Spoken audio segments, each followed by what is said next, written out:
Olá! Hoje a gente vai mergulhar num assunto que mexe com o bolso de todo mundo. Como o dinheiro público é gasto no Brasil. Sabe, à primeira vista parece um sistema super complexo, cheio de leis e burocracia. Mas a verdade é que quando a gente olha de perto, descobre uma história fascinante que impacta a nossa vida todo santo dia. E para começar, vamos olhar para esses dois extremos. De um lado está lá, um contrato de mais de R$500 mil, 550 mil para um único show do cantor Eduardo Costa. Do outro lado, um pequeno empreendedor, talvez um eletricista, um pedreiro, conseguir um serviço para o governo, um reparo simples, tudo por uma plataforma, quase como se fosse um aplicativo de celular. E aí vem a pergunta de R$1 milhão, né? Como é que pode? Como essas duas situações, que parecem vir de universos diferentes, podem ser perfeitamente legais dentro das mesmas regras? O que isso revela sobre o jeito que o governo faz compras? Bom, é exatamente nesse mistério que a gente vai mergulhar agora. Para a gente entender essa dinâmica, primeiro, a gente precisa conhecer um pouco das regras do jogo, da estrutura legal por trás de cada contrato público. Existe uma regra principal, claro, mas olha, a história fica boa mesmo é quando a gente olha para as exceções. Então, a regra geral, o caminho padrão, é a tal da licitação. A ideia por trás dela é bem simples, mas é fundamental. O governo tem que abrir uma competição, convidar várias empresas para darem seus preços. O objetivo é garantir transparência e, claro, o melhor uso do nosso dinheiro, buscando sempre a proposta mais vantajosa. Agora é aqui que o jogo começa a ficar interessante. Lembra do show de 550 mil? Ele foi contratado por inexigibilidade. O que é isso? Bom, é quando não dá para ter competição. Afinal, só existe um cantor, Eduardo Costa, certo?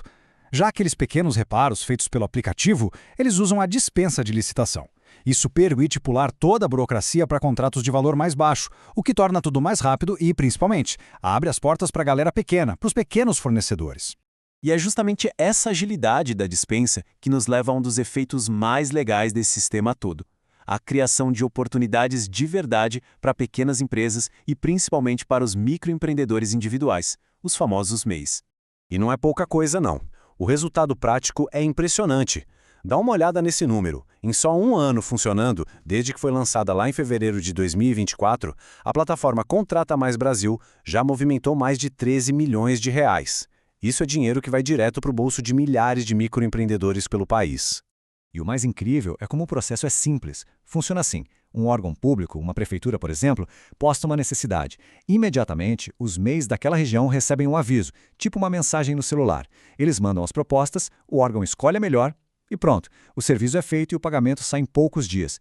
A tecnologia aqui está literalmente quebrando barreiras que existiam há décadas.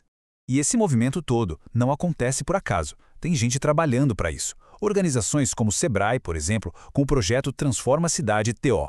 Eles estão atuando em 125 cidadezinhas lá no Tocantins para fazer exatamente isso, garantir que o dinheiro público fortaleça a economia da própria cidade, treinando os gestores e ajudando a simplificar as leis para favorecer quem empreende ali, na comunidade. Mas é claro que onde tem muito dinheiro e muitas regras, a fiscalização tem que ser rigorosa. E é aqui que a gente entra num terreno bem mais complexo, sabe? Um jogo de gato e rato, de alto risco, para garantir que tudo seja feito do jeito certo, de forma ética. Os fiscais oficiais dessa história toda são os tribunais de contas. Tem o TCU, que é o federal, e os TCS em cada estado. A missão deles é essa: passar um pente fino nos gastos, auditar tudo e, se acharem algo errado, responsabilizar os gestores. Eles são os cães de guarda do dinheiro público. Isso nos leva a uma situação, digamos, curiosa. Imagina só, estão oferecendo um curso para servidores públicos que custa quase R$4 mil. E adivinha quem é um dos palestrantes? Um ministro do próprio TCU. E o título do curso? Ah, o título é uma pérola. Contratação direta, sem licitação e sem problemas. Bem direto ao ponto. Como bem aponta o pesquisador Rafael Viegas, da FGV, essa prática é eticamente questionável. A questão que fica no ar é: qual é a linha que separa a educação, o ensino, de dar um manual de instruções para escapar da fiscalização? Isso pode abalar a credibilidade de todo o sistema de controle, né? Mas calma. Em meio a esses dilemas todos, também existem muitos esforços positivos acontecendo para melhorar o sistema por dentro. O foco, nesse caso, é justamente na educação e na prevenção para evitar que os erros aconteçam. E esse slide aqui ilustra isso perfeitamente. A gente vê o Tribunal de Contas do Acre, o TCEAC, agindo de uma forma totalmente diferente. Em vez de só chegar para punir, eles foram até a cidade de Manoel Urbano para ensinar os servidores a fazer o processo do jeito certo, desde como se faz um estudo técnico inicial até como fiscalizar a execução de um contrato na ponta. É o fiscal atuando como professor. Agora, olhando para o futuro, o cenário das compras públicas no Brasil está prestes a viver uma revolução, e o motor dessa mudança toda é, sem dúvida, a tecnologia. A evolução é nítida. A gente saiu de um passado de processos manuais, de pilhas e pilhas de papel. Chegamos num presente com plataformas digitais como a que a gente viu, e o próximo passo, que já está batendo na porta, é a inteligência artificial.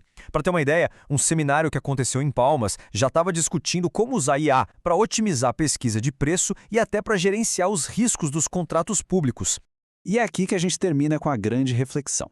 Com toda essa tecnologia transformando as compras públicas, a balança vai pender para qual lado, hein? Será que a grande vencedora vai ser a transparência, beneficiando toda a sociedade? Ou será que o que teremos são novas brechas mais sofisticadas que vão ser exploradas por quem já conhece todos os atalhos do sistema? Fica aí o grande dilema para o nosso futuro.